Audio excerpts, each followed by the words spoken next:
नमस्कार दोस्तों, स्वागत है आपका हमारे YouTube चैनल बायो गुरु पर। आज हम क्लास 12 बायोलॉजी चैप्टर 8 जिसका नाम है पादपों में खनिज पोषण का पार्ट 1 शुरू करें। चलिए वीडियो शुरू करते हैं। उससे पहले यदि आपने हमारा चैनल सब्सक्राइब नहीं किया तो सब्सक्राइब कीजिए हमारे चैनल को और बेल आइकन को भी दबा दीजिए। पाठ का नाम है पादपों में खनिज पोषण। अब इसका अर्थ जान लेते हैं कि जो पादप का अर्थ क्या होता है।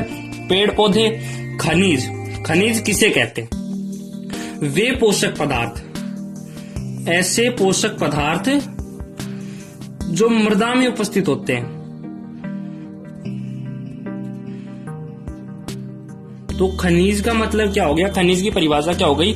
ऐसे पोषक पदार्थ जो मृदा में उपस्थित होते हैं उन्हें हम खनिज पदार्थ कहते हैं। तो अब ये पोषक क्या होता है, पोषक पदार्थ किसे कहते हैं, इसे जानने से पहले हम पोषण को जान लेते हैं कि पोषण किसे कहते हैं। सभी सजीवों के लिए, जो सभी सजीव होते हैं, जीव होते हैं, उनकी वृद्धि के लिए और उनका जीवन चक्र, उनके जीवन चक्र को पूर्ण करने के लिए,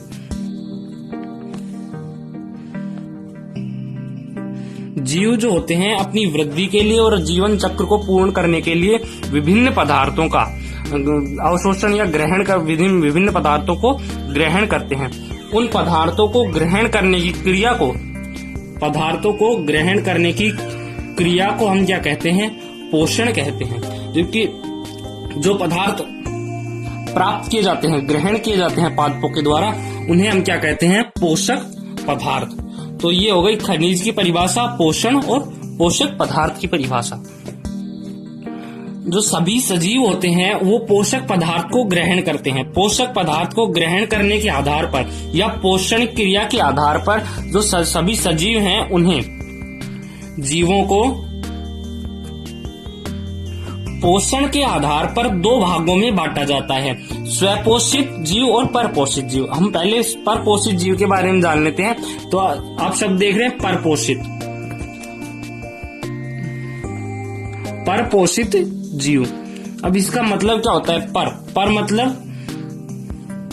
दूसरों से,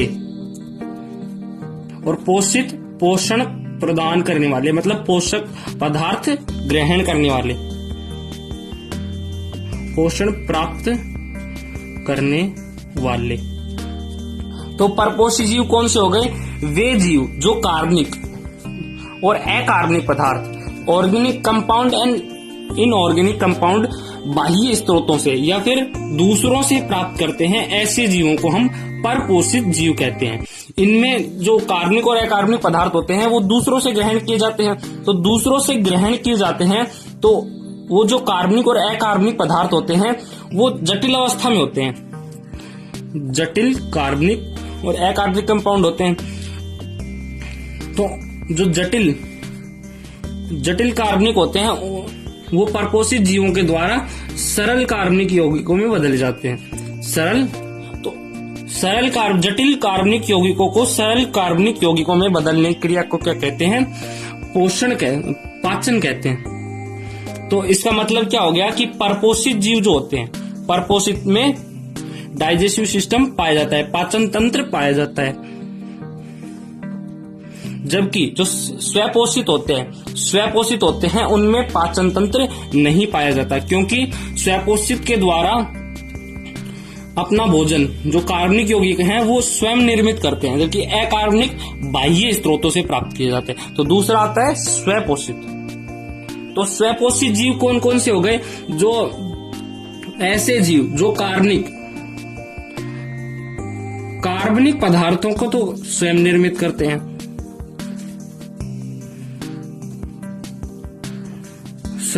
जबकि अकार्बनिक पदार्थ होते हैं, जो अकार्बनिक इनऑर्गेनिक कंपाउंड होते हैं, वो बाह्य स्रोतों से प्राप्त करते हैं, बाह्य स्रोतों से। तो स्वपोषित जीव जो होते हैं वो कार्बनिक कंपाउंड्स को तो अपना निर्माण स्वयं करते हैं, जबकि इनऑर्गेनिक कंपाउंड्स का निर्माण जो होता है वो मतलब ग्रहण बाह्य स्रोतों से करते हैं। तो इसका मतलब इनमें कार्बनिक पदार्थ का निर्माण स्वयं होता है। स्वयं किस क्रिया द्वारा होता है? फोटोसिंथेसिस, प्रकाश संश्लेषण क्रिया द्वारा। चूंकि इनमें कार्बनिक पदार्थ स्वयं निर्मित हो रहे हैं तो इनमें डाइजेस्टिव सिस्टम, पाचन तंत्र, हम बात कर चुके हैं अभी, पाचन तंत्र नहीं पाया जाता। इस स्वपोषित जीवों में जीव जो होते हैं वो कार्बनिक पदार्थों का निर्माण स्वयं करते हैं, इसलिए उनमें पाचन तंत्र नहीं पाया जाता है, पाचन तंत्र अनुपस्थित होता है। जबकि पाचन तंत्र अनुपस्थित होगा तो ये जो कार्बनिक पदार्थों का निर्माण किस क्रिया द्वारा करते हैं? प्रकाश संश्लेषण क्रिया द्वारा। अब प्रकाश संश्लेषण क्या होती है क्रिया? जो CO2 होती है,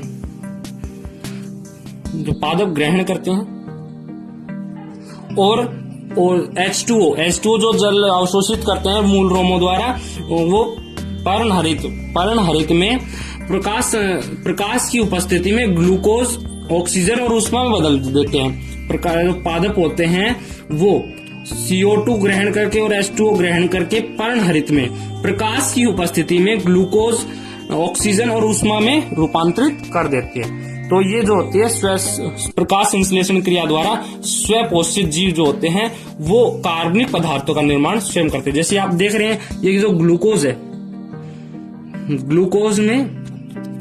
ग्लूकोज जो है वो कार्बनिक यौगिक है, जिसमें कार्बन, हाइड्रोजन और ऑक्सीजन 1:2:1 में पाए जाते हैं। अब ये जो कार्बनिक पदार्थ होते हैं, स्वपोषित जीवों द्वारा निर्मित कार्बनिक पदार्थ होते हैं, ये संचित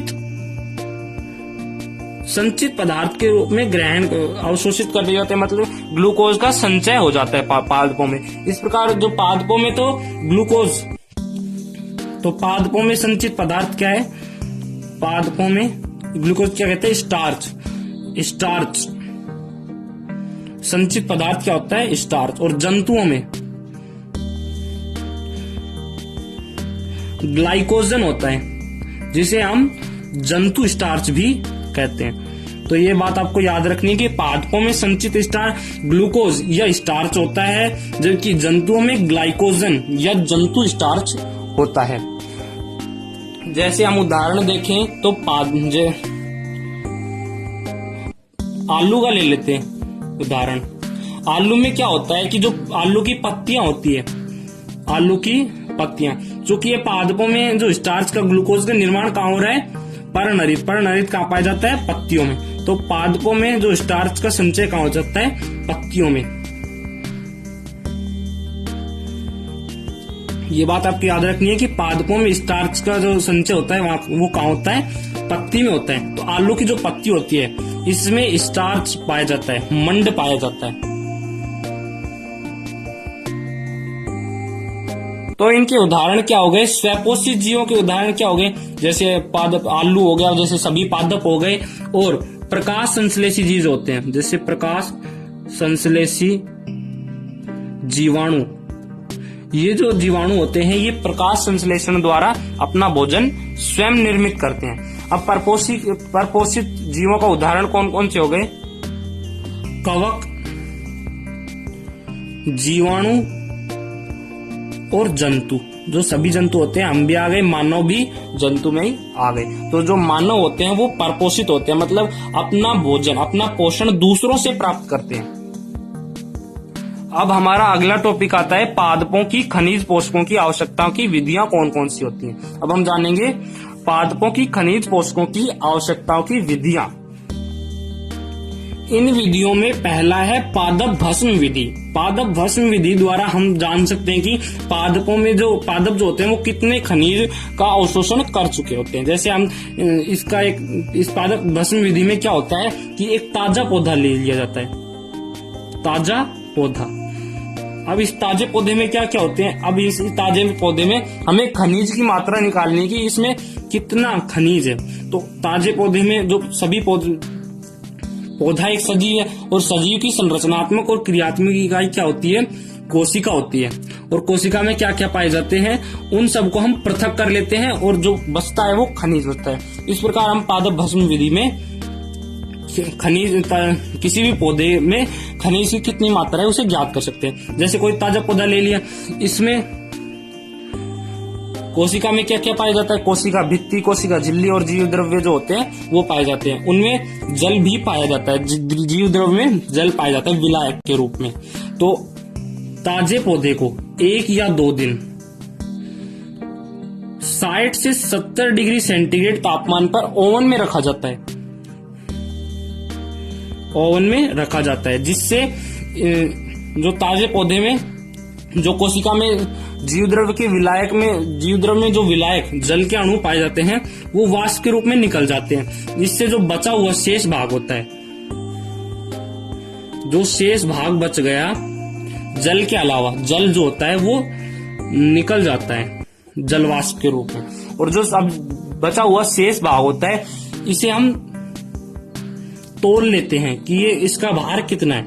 अगर इसका जितना भी भार है उसे हम क्या कहते हैं, शुष्क भार, पादप का शुष्क भार।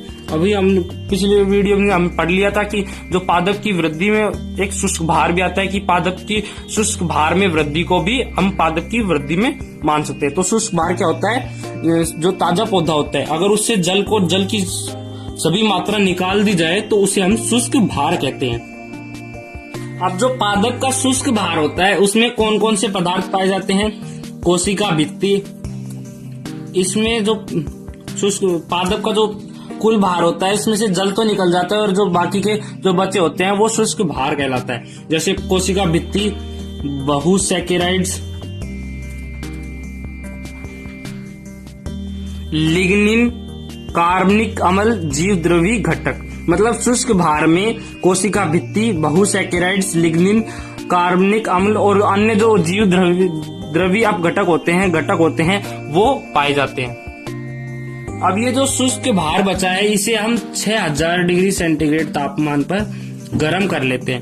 अब गर्म करने से क्या होगा, जो वाष्पशील कार्बनिक पदार्थ होते हैं, अभी हमने पढ़ा था कि जो परपोषी होते हैं और स्वयंपोषी होते हैं वो कार्बनिक और अकार्बनिक पदार्थ दोनों ग्रहण करते हैं, और दोनों जो होते हैं वो अकार्बनिक पदार्थों को ग्रहण करते हैं, जबकि जो स्वयं पोषित होते हैं वो कार्बनिक पदार्थों का निर्माण स्वयं करते हैं, जबकि अकार्बनिक पदार्थों का जो प्राप्त किससे करते हैं, दूसरों से करते हैं, मतलब वो परपोषित होते हैं। तो 6000 डिग्री सेंटीग्रेड तापमान पर गर्म करने से वाष्पशील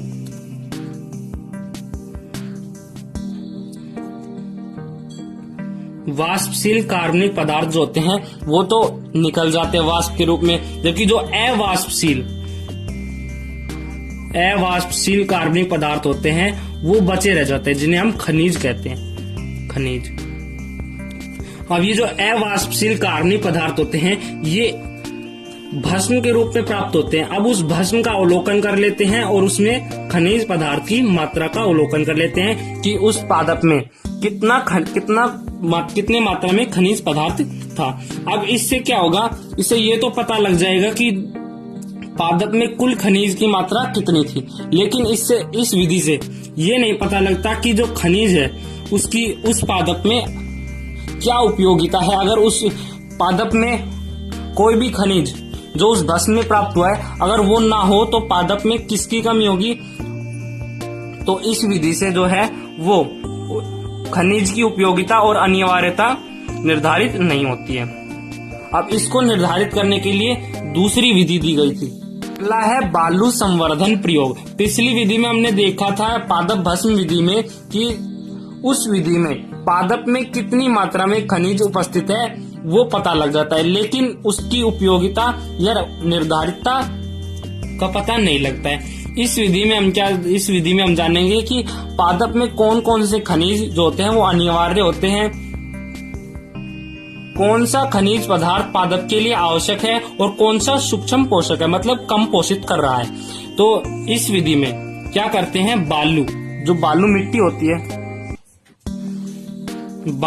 होती है जो रेत, मतलब बालू मिट्टी रेत को हम HCl से निर्जलीकृत कर लेते हैं, मतलब उससे जल हटा दिया जाता है, निर्जलीकृत कर लेते हैं। निर्जलीकृत करने से क्या होगा, जो निर्जलीकृत बालू होती है उसमें खनिज पदार्थ नहीं पाए जाते हैं,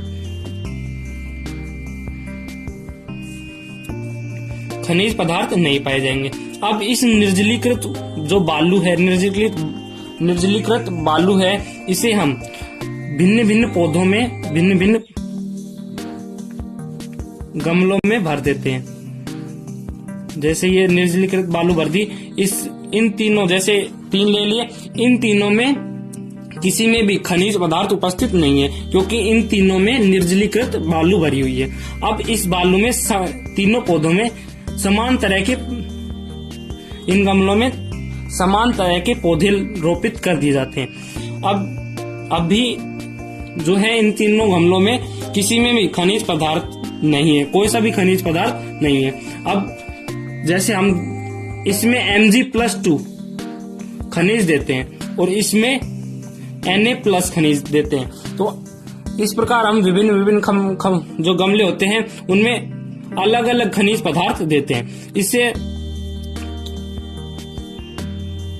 अवलोकन करके देखते हैं कि किस खनिज पदार्थ की उपस्थिति में पादप अधिक ग्रोथ कर रहा है और किस पदार्थ की उपस्थिति में कम ग्रोथ कर रहा है। इससे निर्धारित हो जाता है कि जैसे Mg+2 से अधिक ग्रोथ कर रहा है और Na+ से कम ग्रोथ कर रहा है। ये उदाहरण के लिए है, अगर Mg+ से अधिक ग्रोथ कर रहा है पादप, तो इस पादप के लिए Mg+2 आवश्यक या निर्धारित अनिवार्य खनिज पदार्थ है। जबकि Na+ कम पोषित कर रहा है, तो इसे हम क्या कहते हैं, इस पादप के लिए ये सूक्ष्म पोषक तत्व है, मतलब कम पोषित करता है। तो इस प्रकार बालू संवर्धन प्रयोग में हम विभिन्न खनिजों को पता लगा सकते हैं कि कौन सा खनिज पदार्थ किस पादप के लिए आवश्यक है। अब तीसरी विधि है जल संवर्धन प्रयोग। बालू संवर्धन विधि के लिए एक आवश्यक बात यह भी है कि ये जो बालू संवर्धन प्रयोग है ये कई कठिनाइयों से भरा हुआ होता है। इसलिए बालू के स्थान पर हम और भी अन्य पदार्थ ले सकते हैं। बालू संवर्धन मतलब खनिज पदार्थों की उपयोगिता को निर्धारित करने के लिए बालू के स्थान पर हम क्या क्या ले सकते हैं, क्वार्ट्ज, प्लास्टिक चिप्स, वर्मिकुलाइट और कृत्रिम मृदा भी ले सकते हैं बालू के स्थान पर। इसमें से सबसे अधिक क्या उपयोग में लिया जाता है, वर्मिकुलाइट। मतलब वर्मिकुलाइट बालू के स्थान पर अधिक प्रयोग किया जाता है, क्योंकि वर्मिकुलाइट जो होता है वो हल्का होता है, हल्का भार होता है इसका। इस पे रसायन जो होते हैं ये रसायन के प्रति अक्रिय होता है, मतलब रसायन इससे क्रिया नहीं करते हैं। ये अधिक जल अवशोषण करता है, मतलब इसमें जल अवशोषण करने की क्षमता अधिक होती है और ये ऊष्मारोधी होता है।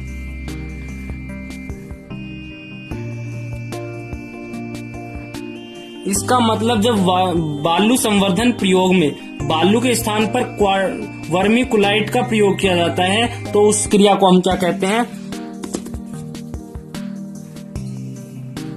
वर्मिकुलोपोनिक्स। ये प्रश्न कई बार पूछ लिया जाता है कि बालू के स्थान पर, बालू संवर्धन प्रयोग में बालू के स्थान पर कौन कौन से पदार्थ हम उपयोग में ले सकते हैं। तो इसका उत्तर होगा क्वार्ट्ज, प्लास्टिक चिप्स, वर्मिकुलाइट और कृत्रिम मृदा, जिसमें से वर्मिकुलाइट जो होता है वो सबसे अधिक उपयोग में लिया जाता है। इस विधि को हम क्या कहते हैं, वर्मिकुलोपोनिक्स। अगला है जल संवर्धन प्रयोग। इसमें क्या किया जाता है, जो पौधे होते हैं उन्हें बालू मिट्टी में रोपित नहीं किया जाता है। इन जल संवर्धन प्रयोग में क्या किया जाता है, जब जो पौधे होते हैं उनकी जड़ों को एक विशेष विलायक होता है, जो सेक्स, नाप और होपलैंड, ये वैज्ञानिक है, इनके द्वारा एक विशेष विलायक दिया गया था। इसी विलायक को हम जल संवर्धन प्रयोग में उपयोग लेते हैं। अब इस विलायक को जो है ये पोषक विलायक होता है। इसमें पादपों की जड़ों को डाल दिया जाता है और उसमें अवलोकन किया जाता है कि किस खनिज की उपस्थिति में पादप की जड़ें हैं वो अधिक विकसित हो रही हैं और किस खनिज पदार्थ की अनुपस्थिति में उस पादप में क्या कमी आ रही है, मतलब उसमें कम वृद्धि हो रही है, कम ग्रोथ हो रही है या फिर कोई कमी है।